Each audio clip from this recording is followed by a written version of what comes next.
स्वर सुधा मंच पर प्रस्तुत है मालती जोशी की कहानी अग्निपथ। साल 2 साल बाद जब भी घर लौटती हूँ तो कहने सुनने को कितनी बातें इकट्ठी हो जाती हैं। नियमित रूप से पत्रों का आदान प्रदान होता रहता है, फिर भी बहुत कुछ अनकहा रह जाता है। खासकर सखी सहेलियों की बातें, गली मोहल्ले के किस्से, कुशल क्षेम की चिट्ठियों में ये सब बातें कहाँ आ पाती हैं। इसलिए फिर चाय पीते हुए, खाना खाते हुए बातों का सिलसिला चलता ही रहता है। कभी कभी तो बातें करते सारी रात बीत जाती है। बाबूजी जब थे तो अक्सर अम्मा को डपट देते, अरे अब बेचारी को सोने भी दो, सफर की थकी हारी आई है, क्या सारी बातें आज ही कर लोगी। बाबूजी बेचारे क्या जाने कि इतनी बातें मन में रखकर नींद भी तो नहीं आती। खाना खाते हुए अम्मा ने पूछा, चंदा का तो तुझे पता चल ही गया होगा न, चिट्ठी में लिखा था शायद। नहीं तो क्या हुआ उसे। अरे उसे क्या होना है, पिछले महीने उसका घरवाला नहीं रहा। क्षण भर को, सिर्फ क्षण भर को कौर हाथ में ही रह गया। दूसरे ही पल छुटकारे की सांस लेते हुए मैंने कहा, चलो अच्छा हुआ, एक पाप कटा। इस खबर पर दूसरी कोई टिप्पणी हो ही नहीं सकती थी। पर अम्मा एकदम भड़क गई, कैसी बात कर रही है, उस बेचारी की तो दुनिया ही उजड़ गई। अम्मा, उसकी दुनिया बसी ही कब थी जो उजड़ जाती। और बेचारी तो वह तब थी जब वह भला आदमी उसकी जिंदगी को नरक बना रहा था। अब कम से कम चैन से जी तो सकेगी। मुझे तो खुशी है, उसकी जिंदगी का एक दुखद अध्याय समाप्त हो गया। जैसा भी था, उसका पति था वह। उसके दम पर 4 लोगों के बीच वह सिर उठाकर चल सकती थी। यह चुटकी भर सिंदूर न रहे तो औरत का जीवन राख हो जाता है बिन्नो। पर तुम आजकल की लड़कियां यह सब नहीं समझोगी। मैं कहना चाह रही थी कि इस चुटकी भर सिंदूर के रहते भी चंदा का जीवन राख ही था। अब और राख क्या होगा। पर चुप लगा गई।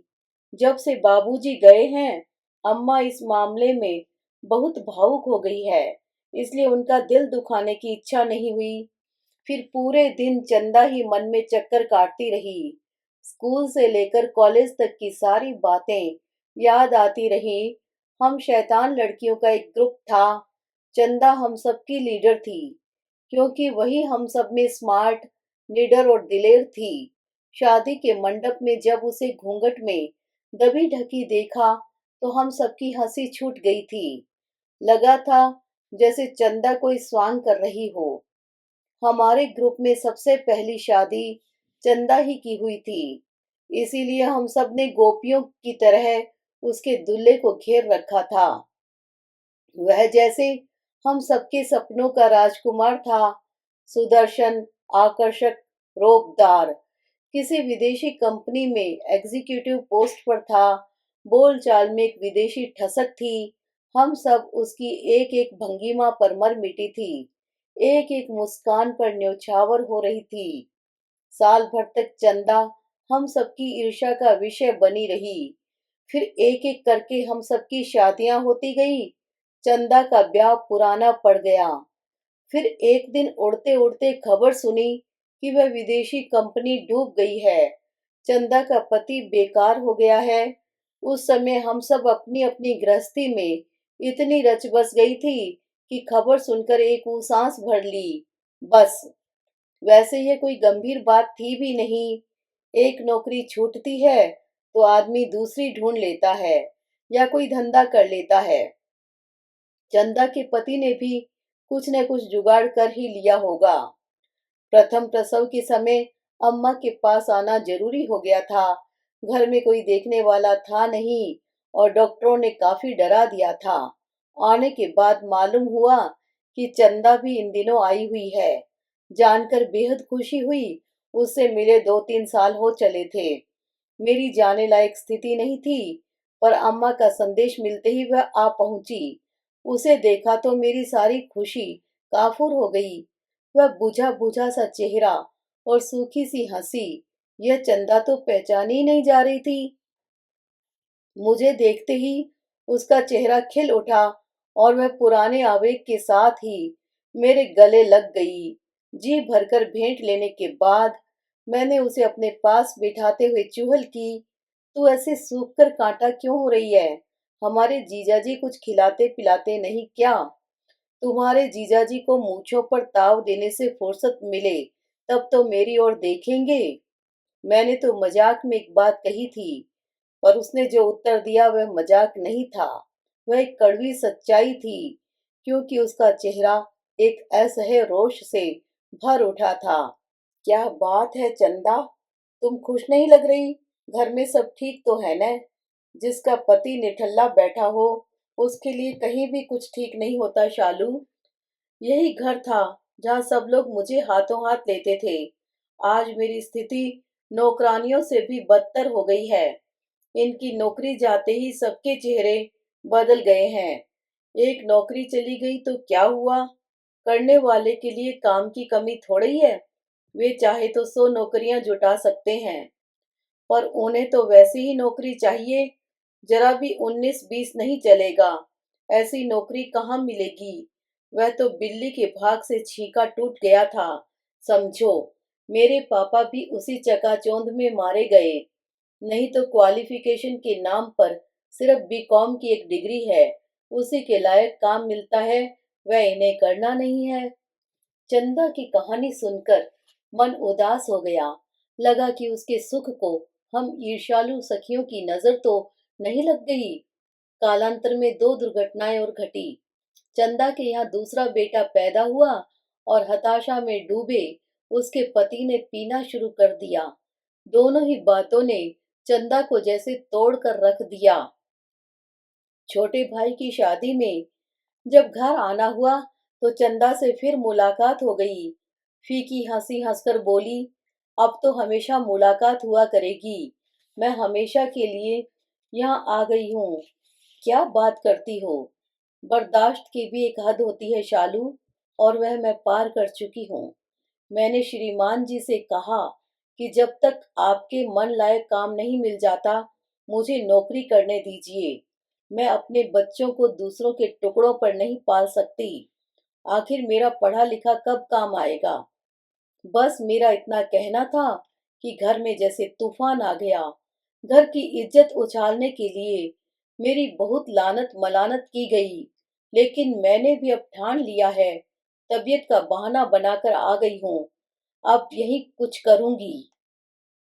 चंदा, मैंने गंभीर स्वर में कहा, पीहर का रहना 4 दिन के लिए अच्छा होता है। हमेशा के लिए रहना चाहोगी तो मुसीबत होगी। यहाँ भी अपमान के घूंट पीने पड़ेंगे। मैं समझती हूँ शालू, इसीलिए मैं नौकरी लगते ही अलग कमरा ले लूंगी। पर यहाँ रहने से मुझ पर माँ बाप का साया तो रहेगा, भैया का सहारा तो मिलेगा। छोटे छोटे बच्चों को लेकर मैं किसी तीसरी जगह में कैसे रहूंगी? उसने जैसा कहा था करके दिखाया। नौकरी लगते ही तो संभव नहीं हो सका, पर 6 महीने में उसने अपने लिए 1 रूम व किचन का जुगाड़ कर लिया। सुबह काम पर जाते हुए बच्चों को माँ के पास छोड़ जाती, शाम को उन्हें लेते हुए डेरे पर लौट आती। कई बार माँ उसके पास आकर रह जाती। बच्चों को स्कूल जाने के लिए ले जाने का काम भी नानी ही के जिम्मे था। अस्तित्व के इस संघर्ष में माँ साये की तरह चंदा के साथ रही। न उन्होंने बिरादरी की आलोचना की परवाह की, न समझाने की धमकियों की। हाँ, चंदा के इस अप्रत्याशित निर्णय से उसकी ससुराल में खलबली मच गई थी। जो कदम चंदा जैसी स्वाभिमानी लड़की के लिए सहज स्वाभाविक था, वही उन्हें बहुत नागवार गुजरा था। उनके अनुसार खानदान की इज्जत धूल में मिल गई थी और बिरादरी में उनकी नाक कट गई थी। एक दिन उसके जेठ और ससुर उसके दरवाजे आकर कहनी अनकहनी सब कह गए थे और इस रिश्ते को एक तरह से समाप्त कर गए थे। उसके बाद मैं जब भी अम्मा के यहाँ जाती, चंदा से भेंट हो ही जाती। उसका आत्मविश्वास लौट आया था। वह फिर से पहले जैसी हंसौड़ हो गई थी। जिंदगी का वह दुखद अध्याय उसने अपने मन की किताब से फाड़ कर फेंक दिया था। बच्चे भी बहुत प्यारे थे और जहीन भी। उन्हें देखती तो मन कैसा तो हो आता। क्या इन्हें पिता का अभाव न खलता होगा? इस अनिवार्य सुख से बेचारे वंचित क्यों रह गए? पिछली बार मैं भतीजे के मुंडन पर आई थी तो अम्मा ने बताया कि चंदा का घरवाला आजकल यहीं आया हुआ है। अरे, ये सूखी नदी में बाढ़ कैसे आ गई? किसी एक्सीडेंट में हाथ पैर तुड़वा कर बैठा है। ऐसे में तो बीवी ही याद आती है। सुनकर कितनी कोफ्त हुई।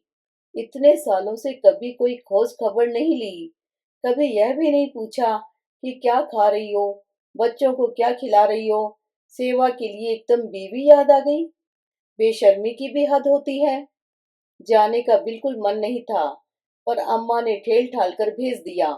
अम्मा को लोकापवाद की बड़ी चिंता रहती है।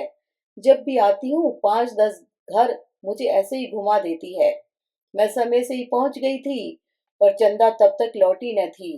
दरवाजे में पैर रखते ही उसके पति से सामना हो गया। वही तो घर का एकमात्र कमरा था, वही उसका बिस्तर लगा हुआ था। वह सजीला सुदर्शन नौजवान वक्त की मार खाकर कंकाल भर रह गया था। चेहरे पर बेचारगी और काइयापन का अजीब सा मिश्रण था। नमस्ते के जवाब में उसने भीतर से किसी को आवाज दी और करवट बदलकर लेट गया। भीतर से जो निकली वे शायद चंदा की सास थी, क्योंकि जब मैंने अपना परिचय दिया तो बोली, तुम्हारी सहेली को तो घड़ी भर उसके पास बैठने की फुर्सत नहीं है, पर मैंने तो 9 महीने पेट में रखा है। मैं इसे लावारिस कैसे छोड़ दूं? तभी तो इनके दरवाजे पड़ी हूं। अच्छा हुआ उसी समय चंदा आ गई, नहीं तो मेरा तो वहां से भागने का मन हो रहा था।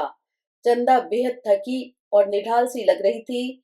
मेरे पास बैठते हुए बोली, लौटते हुए सब्जी मार्केट उतर जाती हूँ, वहां से फिर पैदल ही आना पड़ता है। पस्त हो जाती हूँ।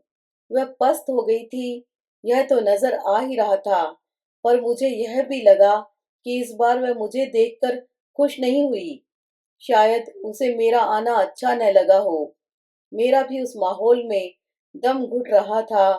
2-4 औपचारिक बातें करके मैं उठ खड़ी हुई। उसने मुझे रुकने के लिए भी नहीं कहा।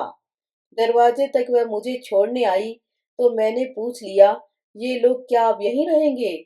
उत्तर में उसने कहा, शालू, मैं बड़ी खुश थी कि उस नरक से निकल आई हूँ, पर भाग्य तो देखो, नरक मेरा पीछा करता हुआ यहाँ तक चला आया है। उसकी इस स्पष्टोक्ति पर मैं संकोच से भर उठी। फिर भी मैंने पूछा, इतनी सी जगह में तुम लोग कैसे एडजस्ट करते हो? मेरा मतलब है तुम्हारी सास भी। उन्हें मैं ही चिरोरी करके ले आई हूँ, तभी तो दिन रात एहसान जताती है। पर तुम ही बताओ, मैं नौकरी करूं कि इन्हें देखूं? कोई 2-4 दिन की बात तो है नहीं, अब जिंदगी भर भुगतना है। मतलब कमर के नीचे का पूरा भाग बेकार हो गया है। अब वे कभी अपने पैरों पर खड़े नहीं हो सकेंगे। सुनकर सन्न रह गई मैं।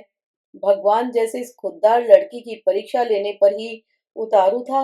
मैंने पूछा, एक्सीडेंट हुआ कैसे? नशे में धुत होकर गाड़ी चला रहे थे, भिड़ गए। पहले तो वही इलाज होता रहा, पर जब पता चला कि जिंदगी भर के लिए अपाहिज हो गए हैं तो भाई लोग आकर यहाँ डाल गए। तब से कोई झांकने भी नहीं आया, न किसी ने 5 पैसे ही भेजे हैं। मैं बच्चों के मुंह का कोर छीन कर माँ बेटे को पाल रही हूँ। दवाइयों का खर्च है सो अलग। उस भले मानस की मृत्यु की खबर सुनते ही पिछला सारा इतिहास मेरी आंखों के सामने तैर गया।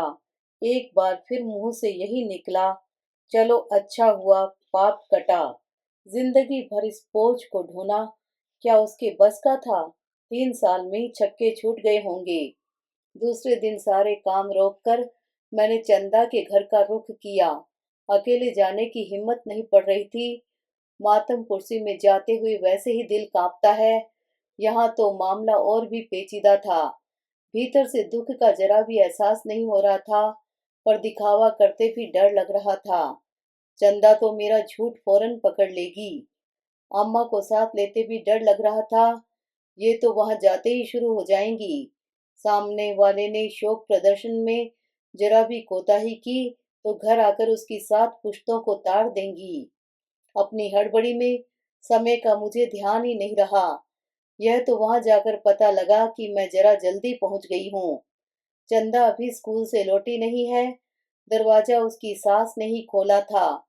मन तो हुआ कि उल्टे पैरों लौट जाऊं, पर मुझे देखते ही उन्होंने पंचम में रोना प्रारंभ कर दिया।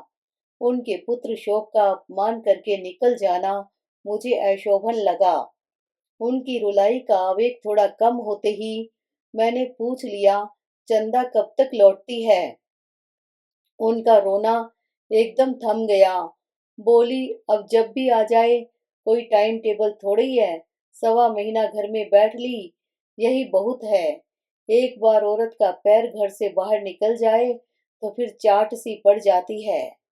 मुझे उस औरत से एकदम वितृष्णा हो आई। कहाँ तो अभी जार जार रो रही थी और दूसरे क्षण ऐसी घिनौनी बातें।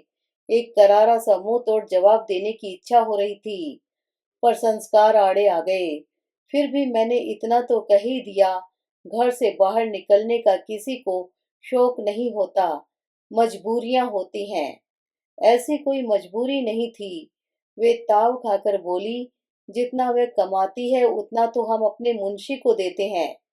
इसे ही जिद चढ़ी थी। मैके वाले भी ऐसे हैं कि बस समझाना तो दूर, उल्टे शह देते रहे। नहीं तो क्या घर छोड़कर आने की उसमें हिम्मत थी? अब 4 बर्तन जहाँ होते हैं खनकते ही हैं। इस कारण से कोई घर तो नहीं छोड़ देता। अपने दिन खराब चल रहे हो तो थोड़ा सब्र भी करना चाहिए। क्या बताऊं बेटा, इसी गम में उसके ससुर चले गए। इसी दुख में बेटे ने शराब की लत पाल ली। कहते कहते वे फिर सुबकने लगी। उनका रोना बड़ा करुण था, पर अब मुझे उनसे सहानुभूति नहीं हो रही थी। मन हुआ कह दूं कि अपमान सहने की शक्ति सब में एक सी नहीं होती, पर मैं किसी नए विवाद को शुरू नहीं करना चाहती थी। विषय बदलने के लिए मैंने कहा, आप रुक गई, यह अच्छा हुआ, नहीं तो ये लोग एकदम अकेले पड़ जाते। अरे, सब कहने की बातें हैं। यहाँ किसी को मेरी जरूरत नहीं है, और मुझे ही यहाँ कौन सा अच्छा लग रहा है। जिसके लिए आई थी वह तो चला गया, अब मेरे लिए यहाँ क्या रखा है? पर जो चला गया उसके नाम से साल भर मंदिर में दिया जलाना है। यहाँ तो किसी को फुर्सत नहीं है।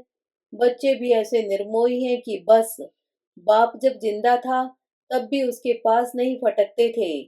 मरे हुए को क्या याद करेंगे, और क्यों करेंगे? मैंने सोचा, बाप ने उनके लिए क्या किया है? उनके जीवन में सिर्फ अभाव और अपमान ही तो बोया है।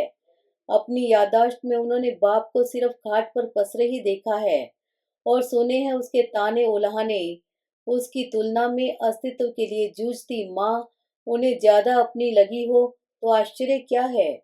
बच्चे फैसला करने में बड़े माहिर होते हैं, उनके निर्णय कभी गलत नहीं होते। पर ये सारी बातें उस जटिल औरत की समझ से परे थी। वे केवल अपने ही दुख को बड़ा करके देख रही थी, सबकी सहानुभूति बटोरना चाह रही थी। मुझे तो उनकी बातें सुन सुनकर उबकाई आने लगी थी। चंदा अगर जरा भी देरी से आती तो मैं वहां से खिसक ही लेती। चंदा आई। मुझे देखकर उसके चेहरे पर कई रंग आए और गए। फिर वह कुछ बोली नहीं, चुपचाप मेरे पास आकर बैठ गई। मैंने उसका हाथ अपनी हथेलियों में ले लिया और देर तक हम दोनों निशब्द बैठी रही। वह संवेदना भरा स्पर्श ही एक दूसरे को समझने के लिए काफी था। शब्दों की जरूरत नहीं थी। बच्चे नजर नहीं आए? बड़ी देर बाद मैंने पूछा। ट्यूशन पढ़ने गए हैं, घर में तो पढ़ाई हो नहीं पाती। ट्यूशन भी अपने बस की कहाँ थी। वह तो भैया के एक दोस्त हैं, उनकी क्लासें चलती हैं, उसी में दोनों को बिठा लेते हैं। फिर हम दोनों शिक्षा के घटते स्तर और बढ़ते बोझ पर चर्चा करने लगी। उसकी सास थोड़ी पर हाथ दिए कुछ देर तक हमारी बातें सुनती रही, पर जब उनके मतलब की कोई बात न हुई तो उठकर भीतर चली गई। उनके भीतर जाते ही मैंने कहा, ये देवी जी गई नहीं, कोई लिवा ले जाए तब न जाएंगी। अभी सब लोग आए थे, पर किसी ने चलने के लिए नहीं कहा। इस मुसीबत को कौन गले लगाएगा? 3 साल में उन लोगों को आजादी की आदत पड़ गई है। पहले ये बहुत सुनाती थी कि ममता की मारी इस नरक में पड़ी हूँ, नहीं तो थूकने भी नहीं आती। पर अब चुप हैं। मतलब इनसे मुक्ति नहीं है। बनी रहे। मुझे तो आदत हो गई है। उन पर दया भी आती है। इस उम्र में उन्हें यह दुख भोगना पड़ा है। यहाँ रहेंगी तो मेरे बच्चों के सर पर भी साया रहेगा। उस घर से थोड़ा जुड़ाव बना रहेगा। चंदा कुछ रुककर बोली, लेकिन ढंग से रहती भी तो नहीं। दिन रात बच्चों के मन में जहर बोती रहती हैं। मेरा पहनना ओढ़ना उन्हें पहले भी नागवार गुजरता था। मैं रोटी की तलाश में बाहर भटकती थी और वे अपने बेटे के कान भरती थी। उसे रात दिन कोसती थी, चाय पियोगी? प्रस्ताव इतना आकस्मिक था कि मैं कुछ उत्तर ही न दे पाई। उसने मेरे उत्तर की प्रतीक्षा नहीं की और उठकर चाय बनाने चल दी। मैं भी साथ साथ ही चल पड़ी थी, पर दरवाजे में ही ठिठक गई, क्योंकि उसकी सास कह रही थी, तेरी सहेली यहाँ चाय पीने आई है या स्यापा करने? मैं संकोच से भर उठी। मन हुआ उल्टे पैरों लौट जाऊं, पर फिर मुझ में और चंदा की सास में फर्क क्या रह जाता। किंग कर्तव्य विमूढ़ सी वहीं चौखट के परे खड़ी रह गई। चंदा ने इत्मीनान से गैस जलाकर चाय का पानी चढ़ाया और सास से बोली, चाय मैं अपने लिए बना रही हूँ। दिन भर मगजमारी करके आई हूँ। एक कप चाय का मेरा हक बनता है। शालू बैठी थी, इसलिए उससे पूछ लिया, आप पीना चाहे तो आपके लिए भी बन जाएगी। उत्तर में उन्होंने एकदम सुबकना प्रारंभ कर दिया। अरे करम जली, कभी तो उस अभागे के लिए 2 आंसू ढलका लिया कर। बेचारे की आत्मा कलपती होगी। आत्मा मेरी भी बहुत कल्पी है अम्मा, और आंसू मैंने पहले ही बहुत बहा लिए हैं। अब मेरा मन और आंखें दोनों रीत गए हैं। अब मुझे कुछ नहीं व्यापता। लो, ये अपनी चाय पकड़ो। वे एकदम फट पड़ी। ऐसे लक्षण है, तभी तो भरी जवानी में सुहाग उजड़ गया। भगवान सब देखते हैं। चाय की कप लेकर चंदा बैठक में आ गई थी। सास की बात सुनकर उसने पीछे पलटकर कहा, कुछ तो तुम्हारे कर्मों का भी दोष होगा अम्मा, नहीं तो बुढ़ापे में तुम्हें ये दुख क्यों झेलना पड़ता। रही मेरे सुहाग उजड़ने की बात, तो मैं सुहागवती थी ही कब। मेरा गठजोड़ तो दुर्भाग्य के साथ हुआ था, वह तो अब भी मेरे साथ है। फिर मातम किसका मनाऊं? उसकी इस बात का बुढ़िया से कोई जवाब देते न बना, और देती भी क्या। वह महज एक बात नहीं थी, चंदा के दाम्पत्य का पूरा इतिहास था।